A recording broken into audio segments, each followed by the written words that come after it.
ठंडी बहुत ज्यादा है ना। चलो, हेलो एवरीवन, स्टार्ट करते हैं आज का लेक्चर। और आज का लेक्चर स्टार्ट करने से पहले हम क्या करेंगे, प्रीवियस लेक्चर को रिवाइज करेंगे। ओके, तो प्रीवियस लेक्चर में हमने क्या देखा था? हमने देखा था कि कैसे हम बायोटेक्नोलॉजी का इस्तेमाल करके क्या काम कर रहे हैं कि इंसेक्ट्स को पेस्ट को कंट्रोल कर रहे हैं। ओके, तो हमने क्या बात किया था? हमने बात किया था, एक तो था बीटी कॉटन। बीटी कॉटन में हमने देखा था कि बैसिलस thuringiensis के कुछ स्ट्रेन्स होते हैं जो कि किसको, लेपिडोप्टेरन मतलब टोबैको बर्ड वॉर्म को, आर्मी वॉर्म को, ठीक है, कोलियोप्टेरन बीटल्स को और डायोप्टेरन्स फ्लीस और मॉस्किटोस को क्या करते हैं, मार देते हैं। ठीक है, फिर हमने क्या बात किया था, ये कैसे मारते हैं?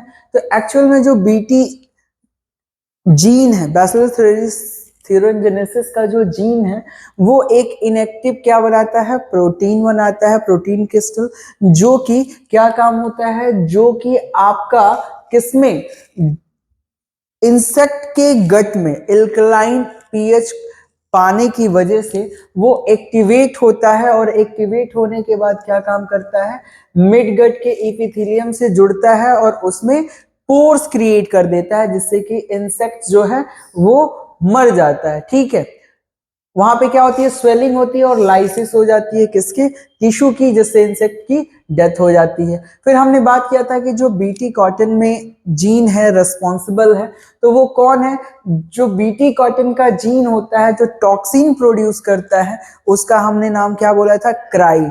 ठीक है, क्राई एसी और क्राई 1AC और क्राई 2AB, ये किससे इसका इस्तेमाल करके हम कॉटन को क्या, कॉटन बॉल वॉर्म को क्या करते हैं, मारते हैं। मतलब क्राई 1AC और क्राई 2AB जो जीन है वो कॉटन बॉल वॉर्म को इरेडिकेट करेगा। ओके, दूसरा कौन सा, क्राई 1AB जो है वो किसको, कॉर्न बोरर को इरेडिकेट करेगा। ये कॉर्न बोरर को क्या करेगा, खत्म करेगा, मार देगा। ठीक है, पेस्ट रेसिस्टेंट प्लांट, हमने आरएनए इंटरफेरॉन्स की बात की थी। आरएनए इंटरफेरॉन्स में हमने क्या देखा था, यूकैरियोट्स जो होते हैं उनके पास एक स्ट्रैटेजी होती है कि वो डबल स्टैंडर्ड mRNA को क्या करते हैं, कट कर देते हैं, उसको उसकी स्प्लाइसिंग कर देते हैं, उसको कट कर देते हैं। ठीक है,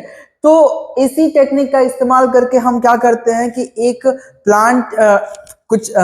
प्लांट है जिसको इन्फेक्ट करने वाला एक नेमेटोड्स होता है जिसका नाम है मेलोडिजिनी इनकॉग्निसिया। इसका सेंस और एंटी सेंस दोनों ही स्ट्रेन बनाते हैं और उसको बनाने वाला जो जीन होता है उसकी स्टडी करके वैसा ही जीन बना के हम पेड़ में इनकॉर्पोरेट कर देते हैं, जो कि सेंस और एंटी सेंस दोनों बना रहा है। फिर क्या काम होता है कि एक्चुअल में जो आपका मेलोडिजिनी इनकॉग्निसिया है, ओके, इसके अंदर ये एक पार्टिकुलर तरह का प्रोटीन बनाता है। उस प्रोटीन को, वो प्रोटीन कैसे कोड किया जाएगा, आरएनए के थ्रू किया जाएगा। और वो आरएनए कैसे बनेगा, डीएनए के मैसेजिंग से बनेगा। तो क्या काम होता है, और वो प्रोटीन इस मेलोडिजिनी इनकॉग्निसिया के लिए इंपॉर्टेंट होता है। समझ में आया यहां तक?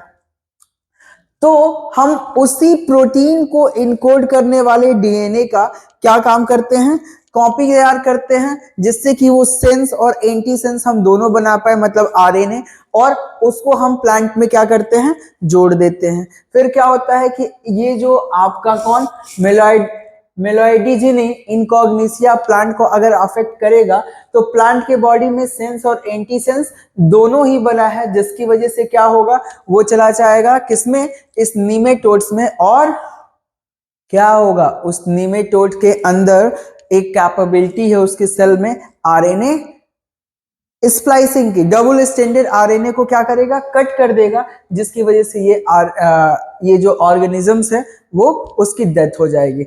अब आज का लेक्चर स्टार्ट हम करेंगे biotechnological application in medicine. Medicine में बायोटेक्नोलॉजी का क्या यूज हमने किया है, क्या कर रहे हो आप लोग? ठीक है, तो देखो रिकॉम्बिनेंट डीएनए टेक्नोलॉजी जो होता है process have made immense impact in the area of health care. इसका बहुत बड़ा क्या है इम्पैक्ट पड़ा है